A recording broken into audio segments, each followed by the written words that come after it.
በዚህ ምድር ላይ ዝነኝነት፣ የሰዎች ጭብጨባ፣ ገንዘብና ዓለማዊ ስኬት የሰውን ነፍስ ከዘላለም ጥፋት ሊያድኑ እንደማይችሉ ካሳዩን ትልልቅ ማረጋገጫዎች መካከል በአንድ ወቅት በዓለማዊው የዘፈን ሕይወት ውስጥም ሰምጠው የነበሩ ድምፃውያን ያንን የጥፋት መንገድ እርግፍ አድርገው ትተው ወደ እውነተኛው የኢየሱስ ክርስቶስ ብርሃን ሲመጡ መመልከት ነው። በሀገራችን የሙዚቃ ታሪክ ውስጥ በትልልቅ መድረኮችም ላይ ይዘፍኑ የነበሩና በሰፊውም በህብረተሰቡ ይታወቁ የነበሩ ከዋክብት ያንን ሁሉ የዓለም ከንቱ ክብር ከዘፈን ሥራ የሚያገኙትን ከፍተኛ ገቢና የጥፋትን ማማ ሙሉ በሙሉ አቁመው ሕይወታቸውን ለጌታ አሳልፈው ሲሰጡ ውሳኔያቸው ከእግዚአብሔር ዘንድ የሆነ ታላቅ የነጻነት ጥሪ እንዳላቸው የሚያሳይ ሕያው ምስክርነት ተደርጎ ይጠቀሳል። ዛሬ በዚህ ቪዲዮ የምናነሳው ታዲያ እነዚህ ስመጥር የነበሩ ድምፃውያን ከዓለማዊ የዘፈን ባርነት ወጥተው ወደ መንፈሳዊ ሕይወት ሲገቡ የነበረውን እውነተኛ ምስክርነትና የጌታን ድንቅ አሰራር በሰፊው ይሆናል። ቻናሉን ሰብስክራይብ በማድረግ የሆነም ማድረግና ሐሳባችሁንም በኮሜንት መስጫው ላይ እንድታሰፍሩልን በአክብሮት እየጋበዝን በቀጥታ ወደ እነዚህ አስገራሚ ምስክርነቶች እናመራለን። በመጀመሪያ የምንመለከተው የወንድም ሙሉቀን መለሰ ከ30 ዓመታት በላይ የጸናውን የእምነቱን ጉዞ ይሆናል። በዓለማዊ ሕይወት ውስጥ በነበረበት ወቅት በብዙዎች ዘንድ ትልቅ ቦታ ይሰጠው የነበረው ሙዚቀኛ ሙሉቀን መለሰ የዓለምን ከንቱነት ቀድሞ ከተረዱና ያንን ሰይጣናዊ የዘፈን ሕይወትም ሰብሮ ከወጡ ታላላቅ ምስክሮችን መካከል ግንባር ቀደሙ ነው። ገና በልጅነት ዕድሜው ወደ ሙዚቃው ዓለም የገባውና በሰባዎቹና በሰማንያዎቹ ዓመታት የብዙዎችን ስሜት በዓለማዊ ዜማ ሲያደነዝዝ የነበረው ሙሉቀን መለሰ በዛ በዝና ማማ ላይ ሆኖ የሚሰማውን የነፍስ ጥማት ሊያረካለት የሚችለው ዘፈን ሳይሆን የኢየሱስ ክርስቶስ ደም ብቻ መሆኑን የተረዳበት ቀን መጣ። ሙሉቀን መለሰ እምነቱን ወደ ወንጌላውያን አማኞች ኅብረት ቀይሮ ከሙዚቃው ዓለም ሙሉ በሙሉ ለመውጣት የወሰነው ውሳኔ በወቅቱ በዓለማዊ ማህበረሰብም ዘንድ ትልቅ ድንጋጤን የፈጠረ ቢሆንም እሱ ግን ለነፍሱ የሚበጀውን የእውነትና ትክክለኛውን መንገድ መርጧል። ሁሉንም የሰዎችን ትችትና ስድብ ወደ ጎን በመተው ኑሮን በሀገር አሜሪካ ካደረገ በኋላ ላለፉት ከ30 ዓመታትም በላይ በጸና መንፈሳዊ አቋምና በአምልኮ ሕይወት ውስጥ መኖር መርጧል። በኋላ ላይም ባወጣውና በወንጌላውያን አማኞችም ዘንድ ዛሬም ድረስ እጅግ ተወዳጅ በሆነው መንፈሳዊ መዝሙሩ ላይ እንደገለጸው ከኢየሱስ ጋር ያለው ጉዞ ከቀድሞ የዓለም ክብርና የዘፈን ኑሮ እጅግ እንደሚበልጥም በተግባር አሳይቷል። ይህ ታሪክ የሚነግረን በሰው ልጅ ሕይወት ውስጥ ከምንም በላይ በክርስቶስ የሚገኘው ውስጣዊ ሰላም ትልቁን ቦታ እንደሚይዝና ዓለም የቱንም ያክል በሐሰተኛ ክብር ብታታልልም በጌታ ፊት ግን ሁሉም ነገር ከንቱ መሆኑን ነው። በመቀጠል የምንመለከተው ደግሞ የእህት ቸሊናን ከምሽት ክለቦች ጨለማ መውጣት ይሆናል። በሙዚቃ ኢንዱስትሪ ውስጥም ሳይባይ በሚለው ነጠላ ዜማዋ ድንገት ብቅ ብላ የብዙዎችን ቀልብ የሳበችውና በራሷ ስም ባወጣቸው አልበምም በርካታ ሽልማቶችን የወሰደችው ወጣቷ ድምፃዊ ቸሊና ሌላኛዋ አስደናቂ ምስክር ናት። ቸሊና በትልልቅ የምሽት ክለቦች ውስጥ በከፍተኛ ክፍያ በመስራት የምትታወቅና የወደፊት የዓለም ሕይወቷም እጅግ የደመቀ እንደሚሆን ይነገርላት የነበረች ኮከብ ነበረች።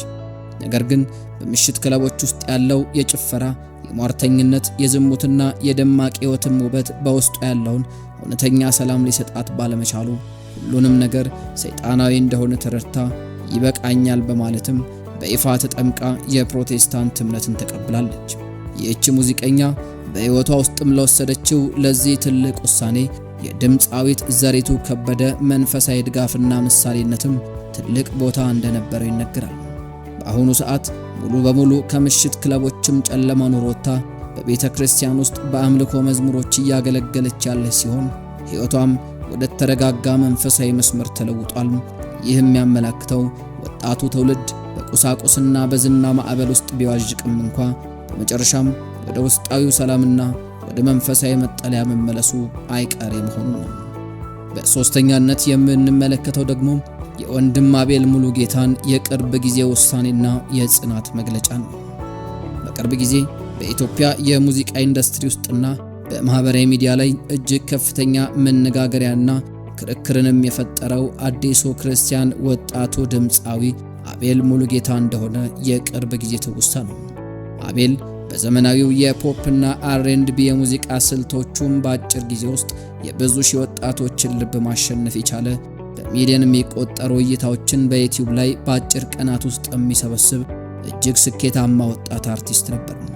እርሱ ካደገበት የኦርቶዶክስ እምነት ባህላዊ አስተዳደግን በመውጣት በቅርቡም በይፋ ወደ ፕሮቴስታንት እምነት መቀየሩንና ጌታን ማግኘቱን ማወጁም በማህበራዊ ሚዲያ ላይ ልክ እንደ እሳተ ገሞራ ፍንዳታ የሚቆጠር ከባድ የሐሳብ ጦርነትም እንዲቀሰቀስ አድርጓል። ብዙ የቀድሞ አድናቂዎቹ ከፍተኛ ትችትና ወቀሳ ያወረዱበት ቢሆንም ይህ አዲስ እምነት ተከታይም ለውሳኔው ፍጹም ቁርጠኛ በመሆን ዓለማዊ ዘፈኖችና ሰይጣናዊ ኮንሰርቶችን ሙሉ በሙሉ ማቆሙንም በይፋ አሳይቷል።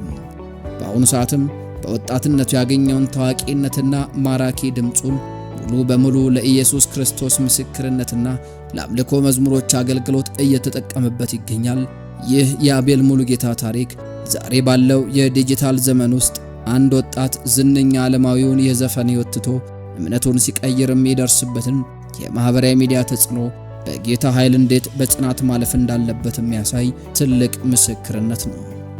ቀጥሎ የምንመለከተው ደግሞ የወንድም ተፈራ ነጋሽ ውስጣዊ ሰላሙንና አዲሱን አምልኮ ይሆናል።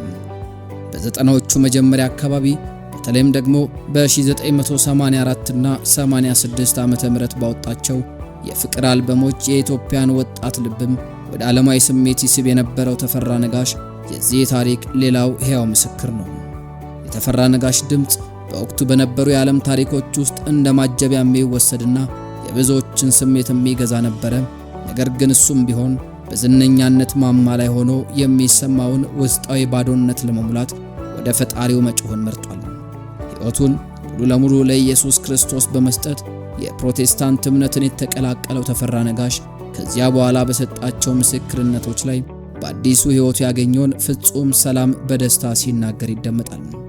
የዓለምን ከንቱ ክብርና ዝና ወደ ጎን በመተው ወንጌልን ለማገልገል የወሰነው ውሳኔ በወቅቱ ለነበሩት አድናቂዎቹ ትልቅ ድንጋጤን የፈጠረ ቢሆንም እርሱ ግን በአቋሙ በመጽናት ዛሬ ላይ ትልልቅ የመዝሙር ሥራዎችን ለሀገራችን ወንጌላውያን አማኞች አበርክቷል። የእሱ የአምልኮ መዝሙሮች በተለይም ደግሞ አባት ማግኘቱንና ከዓለም ቀውስ ገለል ማለቱን የሚገልጹት ሥራዎቹ ዛሬም ድረስ በቅዱሳን ዘንድ በጥልቀት ይደመጣል። ይህ ታሪክ በተለይም በተግባር የሚያሳየን አንድ ሰው እውነተኛ ማንነቱንና የውስጣዊ ጥሪውን ሲያገኝ ምንም አይነት የዓለም ማባቢያ ከመንገዱ ሊያስቆመው እንደማይችል ነው። በመቀጠል የምናነሳው የእህት ዘሪቱ ከበደ የውስጥ ፍለጋንና በቃል ውስጥ የተገለጠውን እውነት ይሆናል። ይህች አርቲስት በዓለማዊ የሙዚቃ ኢንዱስትሪ ውስጥም የራሷን የተለየ የሮክና የአኮስቲክ ሙዚቃ ስታይልን ይዛ በመምጣት የብዙዎችን ትኩረት የሳበችና በራሷ ዓለማዊ ፍልስፍና ግጥሞችን የምትጽፍ ባለሙያ ነበረች። ይህች ድምፃዊት በሕይወቷ ውስጥ የነበሩትን መንፈሳዊ ጥያቄዎች ለመመለስ በምታደርገው ጥረት ውስጥ መጽሐፍ ቅዱስን በጥልቀት ማንበብና ነገሮችን በራሷ መመርመርም ትልቅ በር ከፍቶላታል።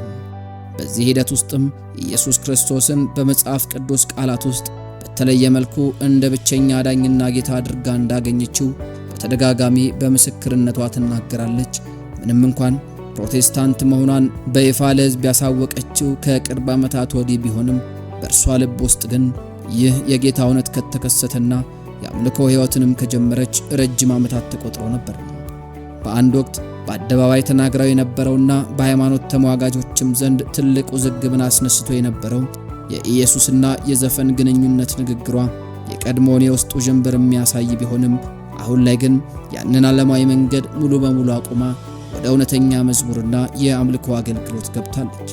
የዘሪቱ ጉዞ የሚያሳየን የእምነት ለውጥ ዝም ብሎ በስሜት መነሳሳት ሳይሆን በጥናት በንባብና በጥልቅ ውስጣዊ ፍለጋ ሊመጣ የሚችል ትልቅ መንፈሳዊ ሽግግር መሆኑን ሲሆን እሷም አሁን ላይ የብዙዎችን ነፍስ ወደ ክርስቶስ የምታመጣ ብርቱ አገልጋይ መሆን ችላለች። በመጨረሻም የምናነሳው ደግሞ የመጋቢ ጥበብ ወርቅዬን የታሪክ ሽግግርና የወንጌልን አገልግሎት ይሆናል። ይህ አርቲስት በዘጠናዎቹ በዓለማዊ የፍቅር ሙዚቃ ውስጥም የሰዎችን ልብ በመያዝ ይታወቅ የነበረ ሲሆን ከሰይጣናዊው የዘፈን ወጥመድም ወጥቶ ለጌታ ክብር የቆመ ሕያው ምስክር ነው። የጥበብ ሥራዎቹ በወቅቱ የወጣቱን ማህበራዊ ሕይወት በትክክል የሚያንጸባርቁና ሰዎችን ወደ ዓለማዊ ስሜት የሚመሩ ነበሩ። ይሁን እንጂ ጥበብ ወርቅዬ ከዚህ ሁሉ የዓለም መድረክ ጀርባ ያለውን የጥፋት መስመርም በጊዜ በመረዳቱ ነፍሱን ከዘላለም ባዶነት አትርፏል። የቀድሞ ሥራዎቹንና የሙዚቃ ስብስቦችን በሙሉ መርገፍ አድርጎ በመተው ሕይወቱን ሙሉ በሙሉ ለእግዚአብሔር አገልግሎት የሰጠውም ጥበብ ወርቅዬ በአሁኑ ወቅት በአዲስ አበባ ሲኤምሲ የተባበሩት አካባቢ የራሱን ቤተ ክርስቲያን በመመስረት በፓስተርነት ወይም በመጋቢነት ወንጌልን በኃይል እየሰበከ ይገኛል።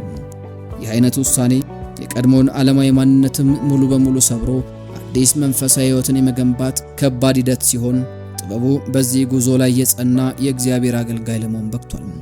ብዙ ጊዜ በአገራችን ዝነኞች ዘፈንትተው የነበራቸውን የገቢ ምንጭ ስለሚያጡ ማህበራዊ ቀውስ ውስጥም የመግባት አደጋ ቢኖርባቸውም ጥበቡ ግን ሕይወቱን ሙሉ በሙሉ ለአገልግሎት በመስጠት በውስጡ የፈለገውን ሰላም አግኝቷል። የሱ ታሪክ በዓለማዊ የሙዚቃ ወጥመድ ውስጥ ለሚገኙ ሌሎች አርቲስቶችም የእውነት ጥሪ ሲመጣላቸው እንዴት ምላሽ መስጠት እንዳለባቸው ትልቅ ማሳያና ብርታት የሆነ ተግባራዊ ምሳሌ ነው። ስናጠቃልለው የእነዚህን የታላላቅ ድምፃውያንን ታሪክ ስንመለከት የምንረዳው ትልቅ እውነት አለ።